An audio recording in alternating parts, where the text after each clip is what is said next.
Welcome to Your Health Reset, where we address the real root causes behind health issues today to get you rapid results on your health journey so you can be who you came here to be, mind, body, and spirit. I'm your host, Sinclair Kennally, survivor of complex chronic illness, expert on resolving root causes, and co-founder of Detox Rejuvenation and Meditation RX. Let's get started.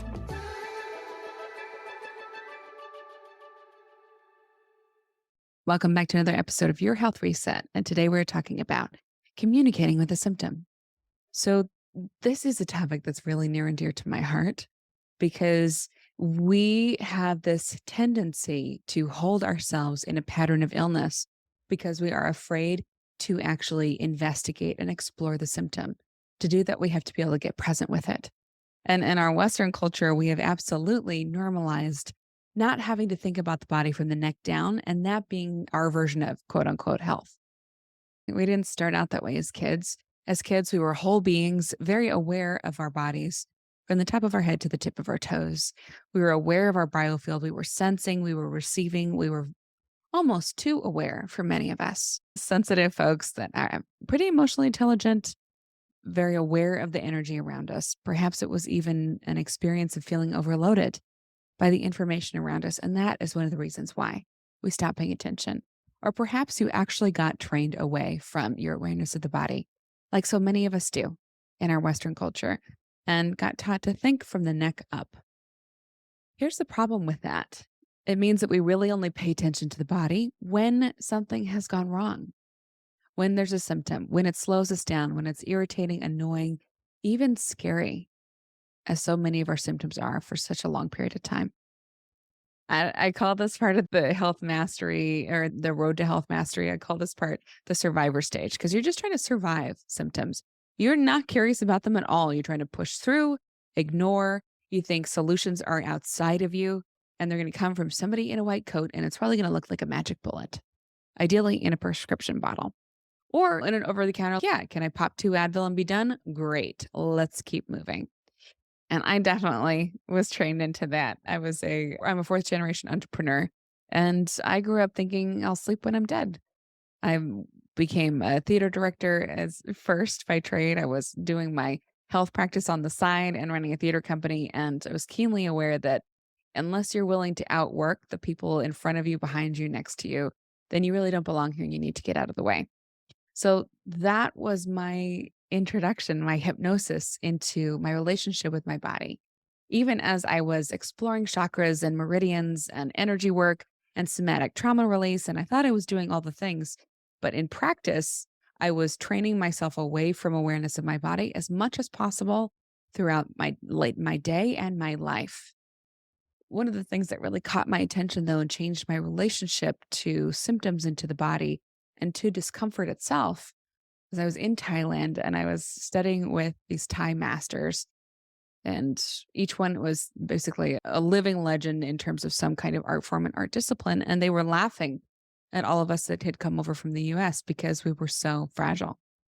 We were obsessed with air conditioning and comforts and ease and quick results. And that said, oh my gosh, you've been taught such a lie that you should never be uncomfortable. Isn't that interesting?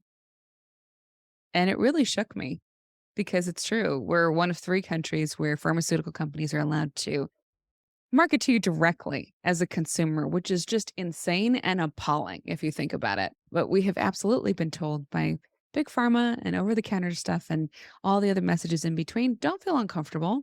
Silence the symptom. You shouldn't have to withstand discomfort at all.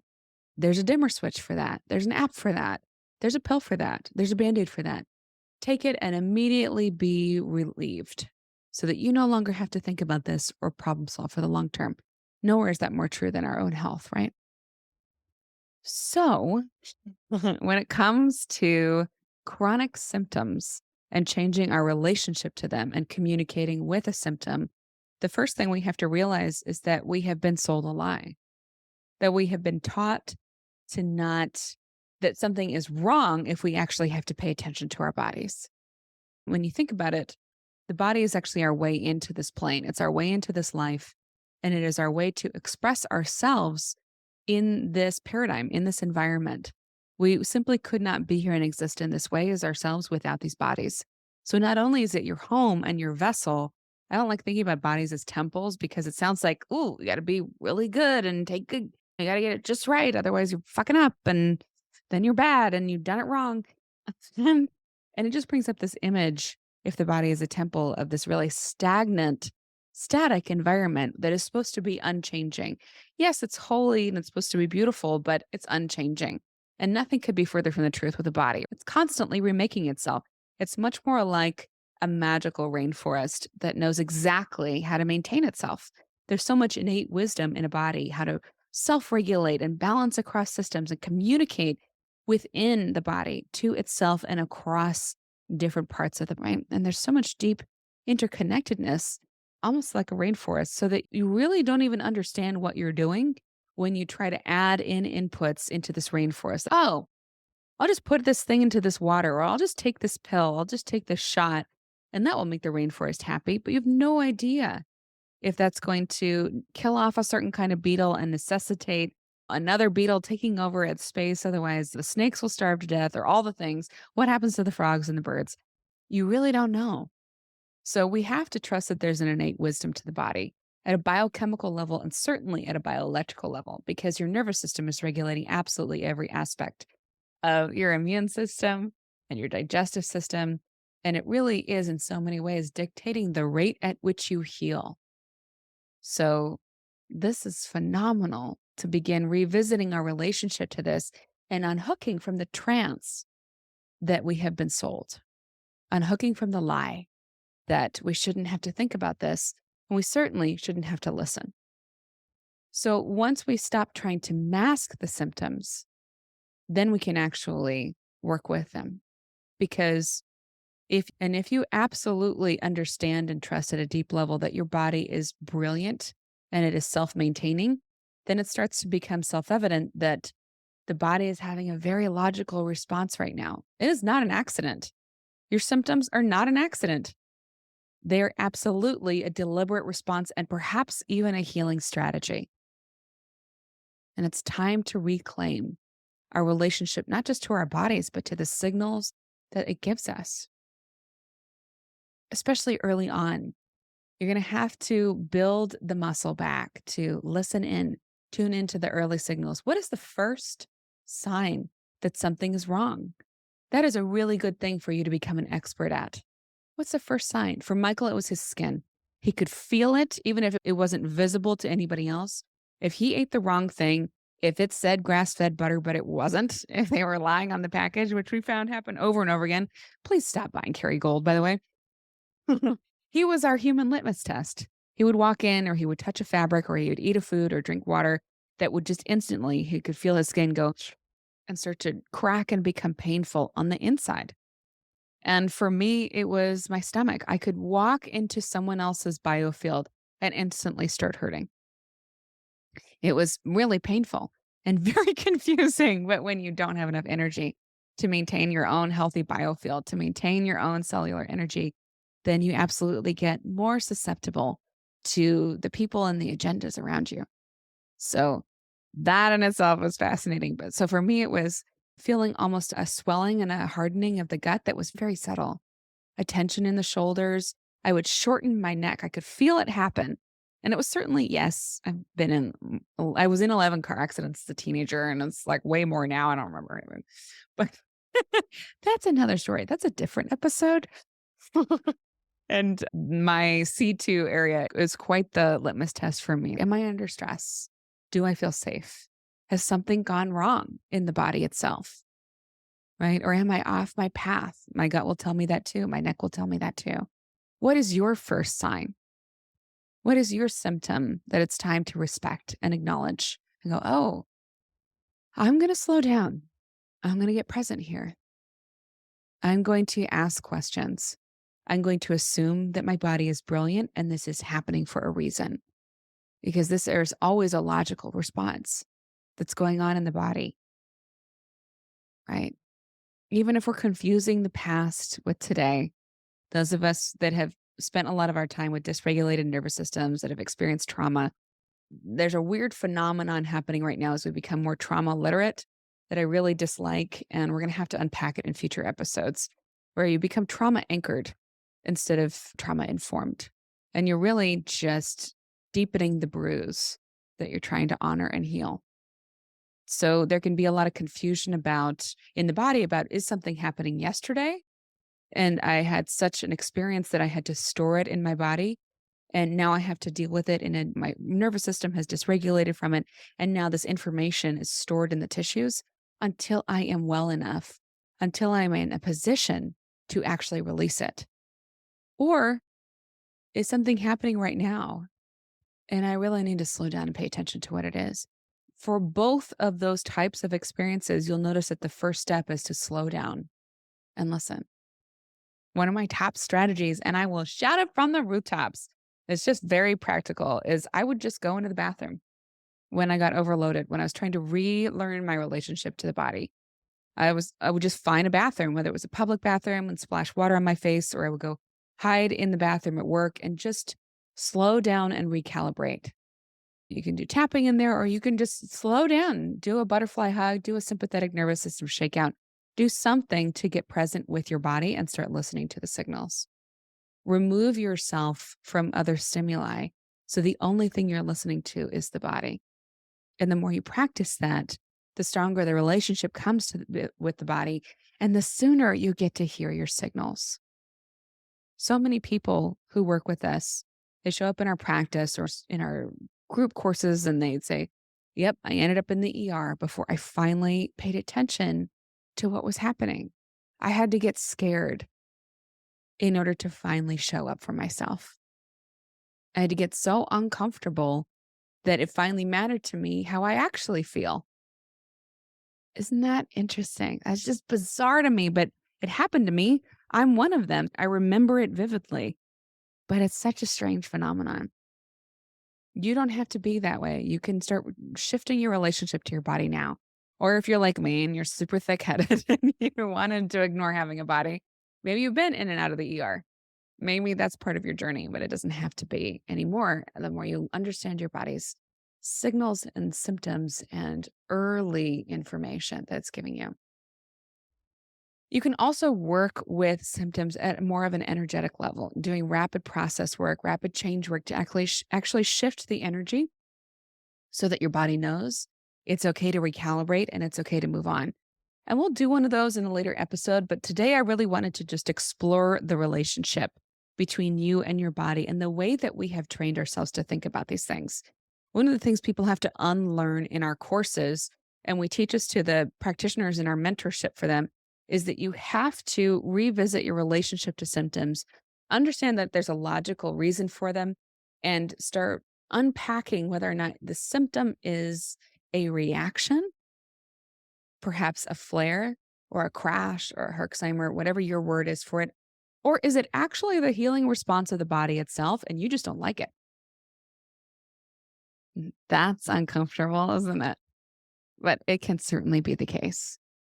So I was somebody that got bloated, and we get people that have SIBO and liver stagnation and lots of mold stuff. And it turns out epic parasites. And that's how they end up in our practice and our courses.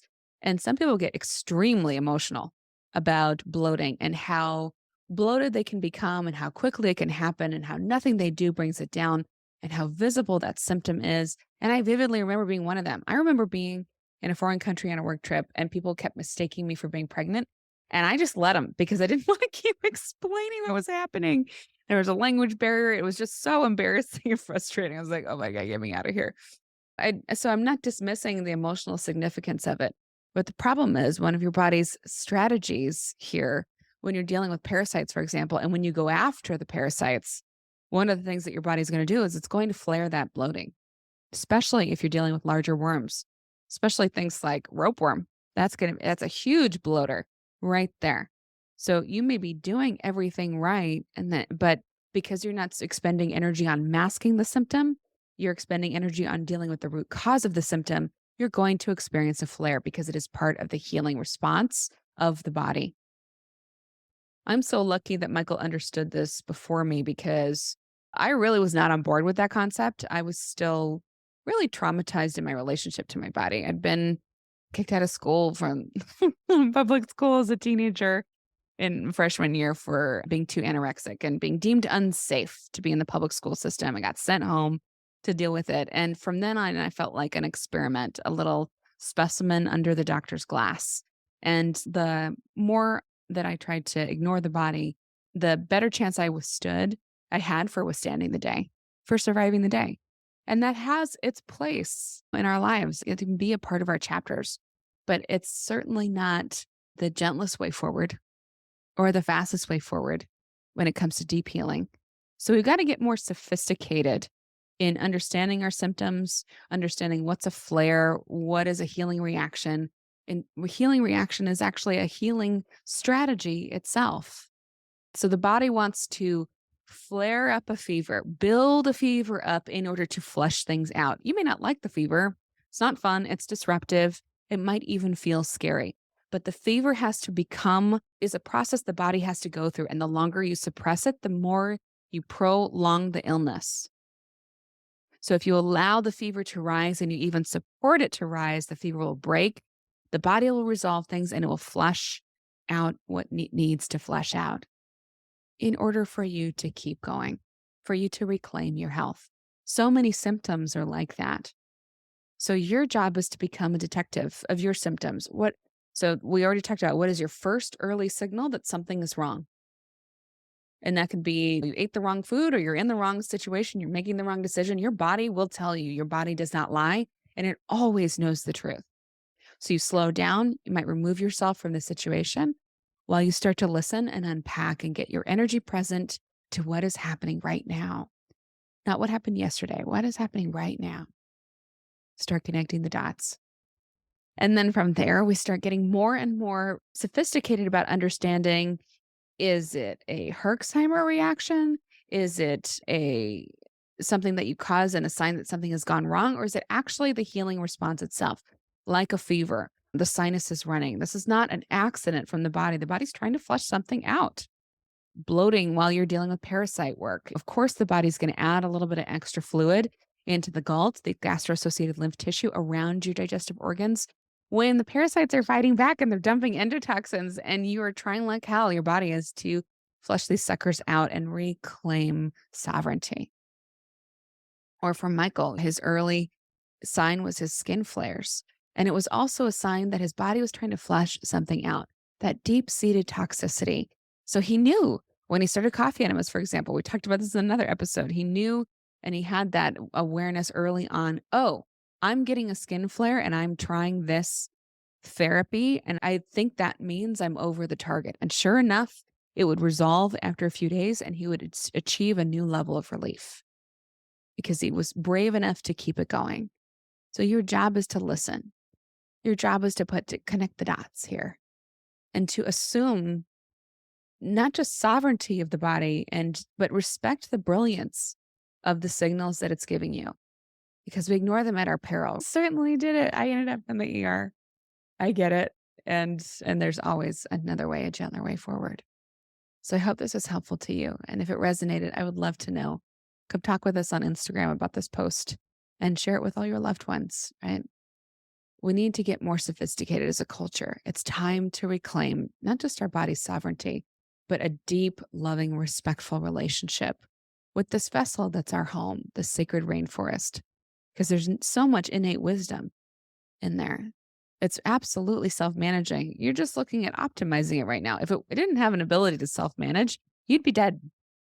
But instead, you have so much innate intelligence that continues to run your body and is working potentially with the deck stacked against it, depending on the food you're eating, what you've been exposed to, all the things. And yet here it is, rooting for you with every breath. And it will until it absolutely cannot any longer. And it simply must give up. It's never, ever going to stop rooting for you. It's like your best friend and your home at the same time. So give your body some love today. Start listening, slow down, and we will see you soon. Thanks for listening. Go to detoxrejuvenation.com to find the links in the show notes to everything we covered in this episode. Please subscribe, review, and share with other humans who need this precious information. Let's help each other. Until next time, love, Sinclair.